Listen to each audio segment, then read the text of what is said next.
สบายดีจ้าสบายดียามเศร้าๆจ้ามื้อนี้กะนอนเดือนไอ้นางใหญ่เด้อจ้าแล้วมื้อนี้ก็สิเมื่อบ้านย่าจ้าจากอีแม่เฮ็ดเผลอแต่เศร้า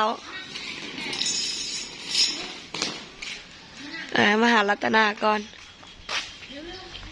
จ่าเอทุกอย่างก่อนไว้สิไปใส่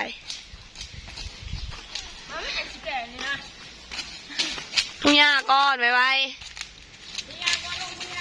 เย่น้องสิลงทุกอย่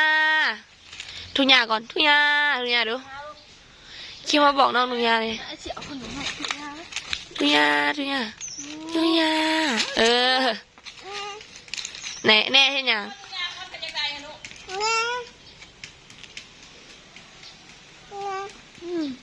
ฝากไปทินมาพี่ไว้มาพี่นี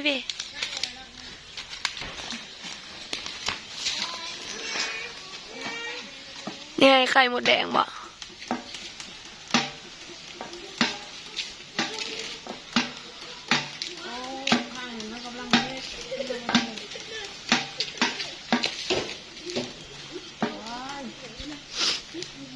ป้าหลายห่างแท้2 ห่างบุ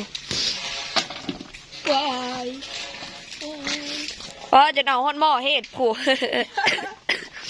มันไงนะมันบ่หันละบ่หันแล้วมันหนาวลูกอากาศหนาวไหนนี่อะไรจำไม่ได้อะไรเนี่ย2 ห่างซื่อๆเนาะ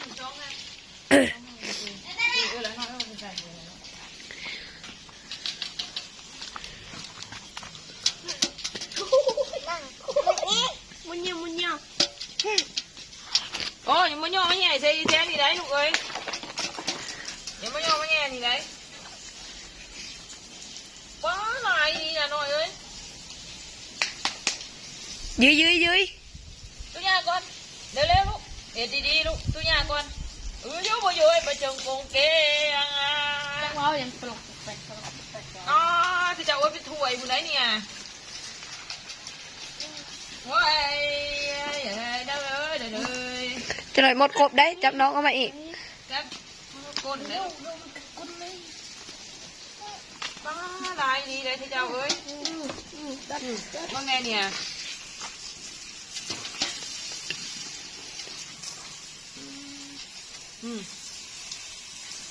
พูดนี่จะใครเด้อเจ้ามันช่วยๆนี่จะน้อยแม่มันไตออกเนี่ยพูดได้เป็นถ้วยพูดว้าลายนี่เจ็บผู้แป้งพอแล้วแม่นบอกเป้าเพ่งอ้าวเอาให้เป้าให้อีกวันนี้มุกมาเป้าไอ้มุกมาเป้าให้น้องไปไว้ย่างมาเจ็บเบื้องเดียวเนาะให้ทุกคนเป้าเลยเป้าเนี่ยเด้แล้วดีแล้วดิตัวเองล้มเองพาดอยู่ไกลเท่าเราลูกมันในหมดสมแล้วมันขึ้นไปเห็นนั่งใส่ใหม่อีกเนี่ย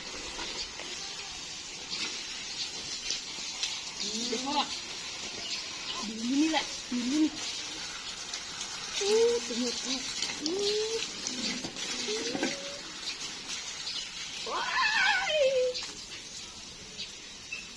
มันการขอบอะไรพอค่อยจบสูงโอ้ยจะเกิดขึ้นเกิดดัง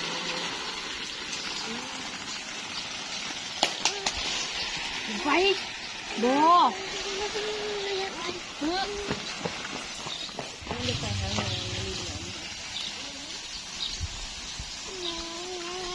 แม่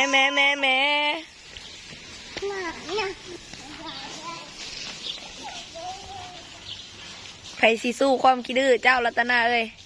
โอ้ยหมุกกะสิกินอันมาสมพูเอาทั้งสะบ่ไม่เอาให้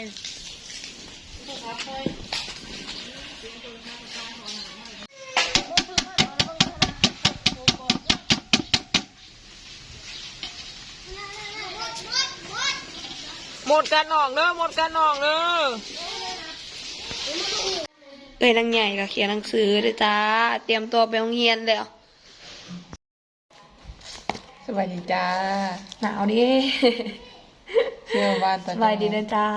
ตอนประมาณสวยๆเห็ดเรียกยูพีมันแล้วก่อน นางใหญ่มาได้เมื่อครับพี่น้องนางใหญ่สิไปเซ็ง ค่ะสิงป่ะ สิ่งเดือน12 วันละเดือน2 เขียนหนังสือก่อนไปอีก นี่ก็ 7 โมง 7 โม โม ง ง โมง 7 โมง 17 8 โมงตรงเขาห้อง อ๋อ หากับเปลี่ยนมาวันจันทร์ปกติสำนี้ไปแล้วเครื่องบุรีห้อง ไหวเนาะจังแบบไหวในการเห็ดนะคอยละเห็ดไปเห็ดมาแล้วฮอด8 โมงไหวแท้ๆตื่นกันยัง6 โมงสามเจ้าตื่นนี่ นี่ซาหมดทางล้างลูกนะมันยังหนาวกระโบน้ำนี่มันตายโอเองกูเครื่องตัดตรงนะไก่อันนี้เลยจักไม่ยัง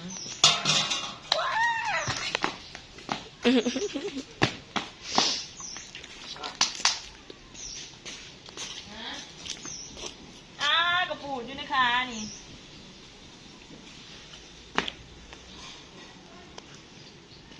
เอาน้ำมาใส่อีกในกว่าลูกเอ้ยเอาน้ำมาอีกแน่ก็เลยน้องเอาเบิ่งข้างล่างแม่เนี่ยก็เลยเนาะเอาวะโอ้คันแมนตอนเพลนนี่มันออกเบิดได้นี่ แม่เพิ่นเอาตอนเช้า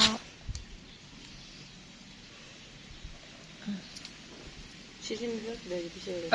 ลืมชิกระตู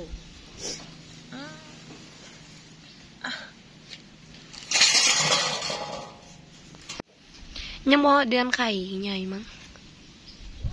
เขาไปหามื้อนั้นกันน้อยๆหนึ่งแม่ น้อยอยู่แต่ว่ามันตื่นเลย อันนี้น้อยรีบบ่ น้อยตื่นคือกันเนี่ยนี่ตื่นคือกันมื้อนั้นนะคะบ่ได้เฮ็ดแน่นี่เนาะปล่อยให้มันออกเองวะเนาะ แม่น มันแดดได้มื้อนั้นหันไปหา ยูเซโนมีแดด ก็พอไปมื้อนั้นก็ไป8-9 โมงล่ะอันนี้แต่เช้าโพดนี่ฮะก็หา6 โมง